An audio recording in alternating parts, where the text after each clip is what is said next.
Immanuel Kant once said, "Two things fill the mind with ever new and increasing admiration and awe, the more often and steadily we reflect upon them, the starry heavens above me, and the moral law within me." This profound statement reveals a deep connection between the vast cosmos and our internal moral compass. Kant, with his astute mind, found an endless source of admiration and awe in both these aspects. The starry heavens, a symbol of the infinite and the unknown, mirror the moral law within us, which is a testament to our capacity for ethics and morality. These two, though seemingly disparate, are bound by the thread of endless discovery and understanding. They provoke contemplation, inspire wonder, and challenge our perceptions, much like Kant's philosophy itself. Thus, Kant invites us on a journey of exploration, not just of the cosmos, but of our own moral landscape. So, Kant urges us to look within ourselves and above, to find awe and inspiration. Kant posited, "Act only according to that maxim, whereby you can at the same time will that it should become a universal law." This is the crux of his moral philosophy, a call for universalism in our actions. Kant believed in the existence of universal laws, the fundamental principles that govern all things. He contended that our actions should align with these laws, not just for our own sake, but for the betterment of all. In essence, the actions we choose to undertake should be ones we are comfortable with everyone else also undertaking. It's about considering the wider implications of our choices, beyond our personal sphere. This quote encapsulates Kant's belief in the universality of ethics, that our moral compass should be guided not by self-interest but by the potential universality of our actions. Therefore, Kant encourages us to act in ways that could be universally accepted. In Kant's words, "Out of timber so crooked as that from which man is made, nothing entirely straight can be built." This quote provides a profound insight into Kant's perspective on human nature. Kant perceived humanity as inherently flawed and imperfect, much like crooked timber.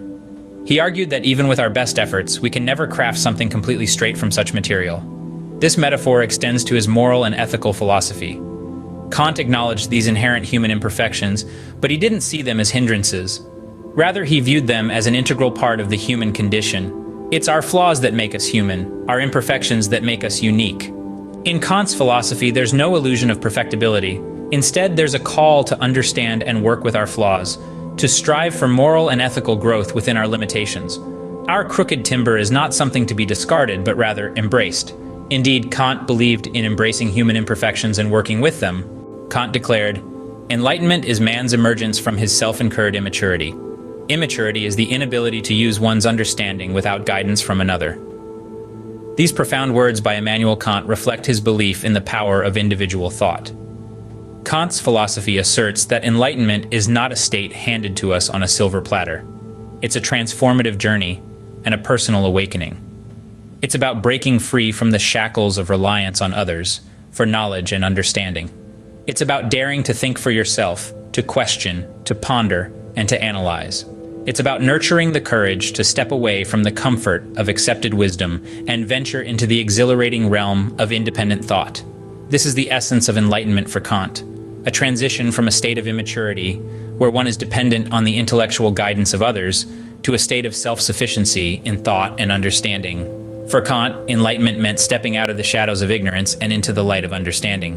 Kant fervently believed, "Always recognize that human individuals are ends, and do not use them as means to your end." This notion, at its core, emphasizes the intrinsic value of human beings, a cornerstone of Kant's moral and ethical philosophy. In a world often driven by self-interest, Kant implores us to consider humanity as an end in itself, not merely a stepping stone to achieve personal goals. He challenges us to abandon the utilitarian perspective of viewing individuals as instruments or resources that can be exploited for personal gain. Kant's philosophy is a call to acknowledge and respect the inherent dignity of each person. Each individual, in his view, carries an innate worth that transcends their utility or productivity. This worth is not defined by what they can offer to society or how they can serve us, but rather by their capacity for rational thought, autonomy, and the potential to lead a life of moral worth. It's a perspective that fosters empathy and compassion, urging us to consider the feelings and well-being of others. It's a call to honor the golden rule: treat others as you would wish to be treated. In Kant's vision, a society that recognizes individuals as ends in themselves is one that promotes mutual respect, where people can coexist harmoniously, respecting each other's rights and freedoms. Such a society would discourage exploitation, manipulation, and dehumanization, creating a culture that values each individual for who they are, not what they can provide. But Kant's philosophy doesn't just apply to society at large. It's a personal guide, a moral compass directing us to treat every interaction with respect and dignity, to view each person we encounter as an end in themselves, deserving of kindness, understanding, and compassion. So let's take a moment to reflect on Kant's wisdom. As we navigate through life, let's strive to see the inherent worth in every individual, to treat them not merely as means to our ends, but as ends in themselves.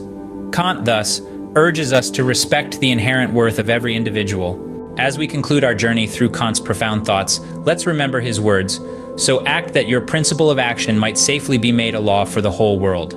This sentiment, a cornerstone of his philosophy, encapsulates the respect for universal law and human dignity that permeates Kant's work. It's a call for us to examine our actions and intentions, to ensure they are not only right for us, but also beneficial and fair for all.